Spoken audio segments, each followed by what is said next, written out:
Né, eu estava lendo esses dias, em geral, o brasileiro, para sair da pobreza e ir para a classe média, se calcula em torno de 4 gerações, né, para isso acontecer, o cara sair de uma classe para outra. Da classe média para rica deve ser 200 gerações. Né, mas a pergunta que eu te coloco é a seguinte: conhecendo o Brasil, as elites brasileiras, o Congresso Nacional Brasileiro, a nossa política econômica vai ser sempre, né, calcula a inflação, aumenta aqui, aumenta ali, ou é possível uma política econômica que comece a pensar em redistribuição de renda nesse país?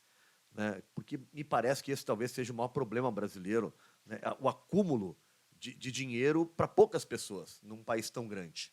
É possível isso? Seria aceitável dentro do nosso contexto nacional uma política econômica que pensasse nisso? Está na hora de nós redistribuir um pouco o dinheiro? Eu acho que é possível, é necessário, eu diria até que é urgente.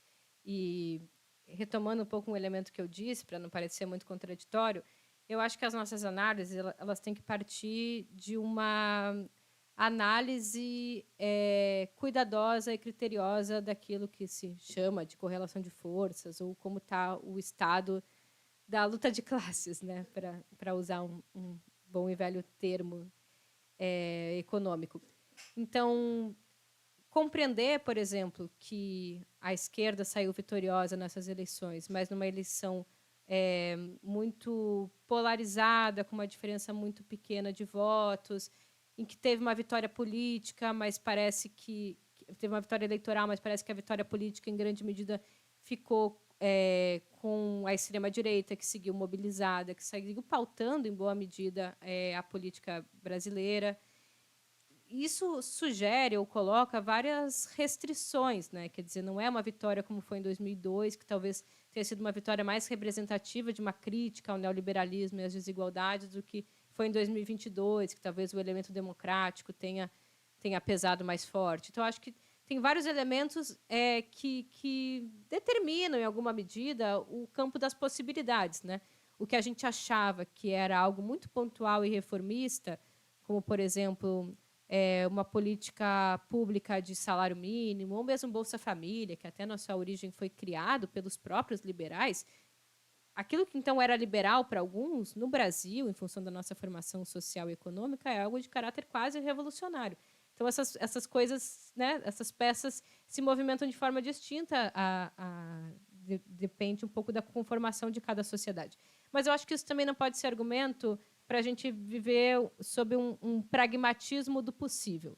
Então, eu identifico um pouco o que é possível dentro dessa correlação de forças e me contento com as ações que fazem a gente conseguir alguma coisinha nesse congresso ou nessa quadra da história. Eu acho que a gente tem que testar e esgarçar um pouco mais essa correlação de forças. Então, acho que pessoas na sociedade que fazem esse tipo de apontamento, não está na hora de uma mudança de caráter mais estrutural, elas contribuem, inclusive, para as mudanças de caráter mais pontual. Porque só tem mudança de caráter pontual se houve algum movimento mais estrutural, né, puxando a corda ainda mais para um lado. Isso possibilita, inclusive, que a sociedade debata aquele tema e que haja mais condição de, inclusive, mediação num patamar ainda no meio do caminho, assim.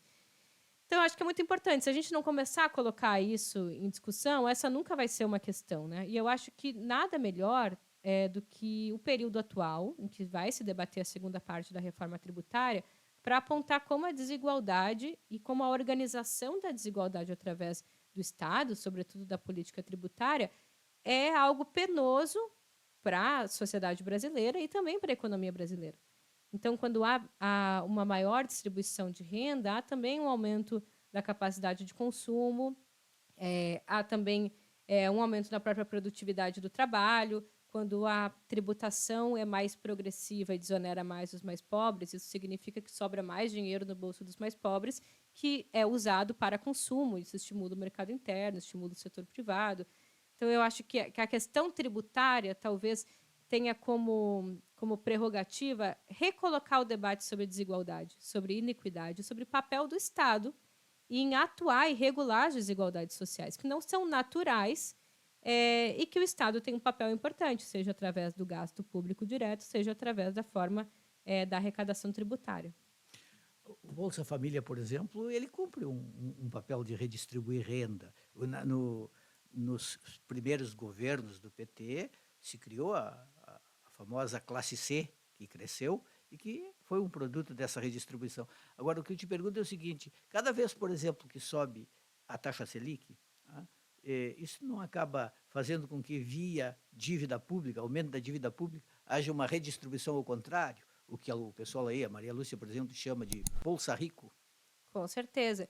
O Brasil ele tem uma característica particular que, dentre os países latino-americanos, o Brasil é o país que o gasto público mais distribui renda. Então, se a gente pega a renda do Brasil, a renda crua, antes de aplicar os impostos e as transferências constitucionais, o Brasil tem uma concentração muito grande de renda.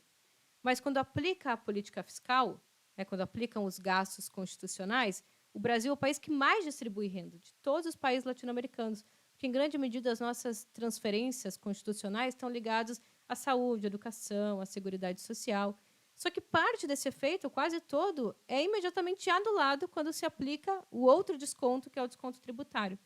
Então, o Brasil perde a oportunidade de aproveitar esse potencial de distribuição de renda das políticas públicas, do Bolsa Família, mas também do salário mínimo, mas também de educação e saúde, que também ajudam a corrigir desigualdade, quando ele mantém uma estrutura tributária altamente regressiva.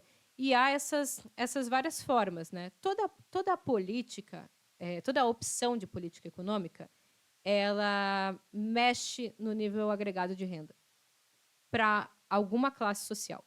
Então, não existe uma decisão que é técnica, baseada na técnica, que não está permeada por disputas políticas e opção entre vencedores e perdedores. Talvez assim, vacinação, campanha de vacinação, seja algo que a gente pode dizer que beneficia todo mundo. O resto sempre é uma opção política. Então, quando o governo, a título de combater a inflação, o governo não, porque agora estamos com o Banco Central autônomo, mas quando o Banco Central, ancorado na ideia, inclusive, de preservar a renda dos mais pobres, reduzindo a inflação, aumenta a taxa básica de juros, ele está produzindo uma ação sobre a sociedade e sobre a composição funcional da renda, que é a ação de concentrar renda através do que o Estado vai remunerar para aqueles que são detentores de títulos da dívida pública brasileira indexados à taxa Selic.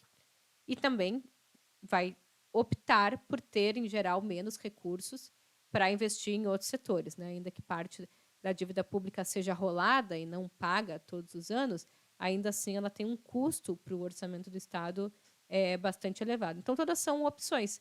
E eu acho que, paralelamente às opções de política fiscal, tem que haver uma oxigenação sobre a política monetária, inclusive para entender que os efeitos da taxa Selic não são neutros, eles dizem respeito a um conflito distributivo que, numa sociedade tão desigual quanto a do Brasil, é muito mais central do que qualquer racionalidade técnica e econômica possa fazer parecer crer.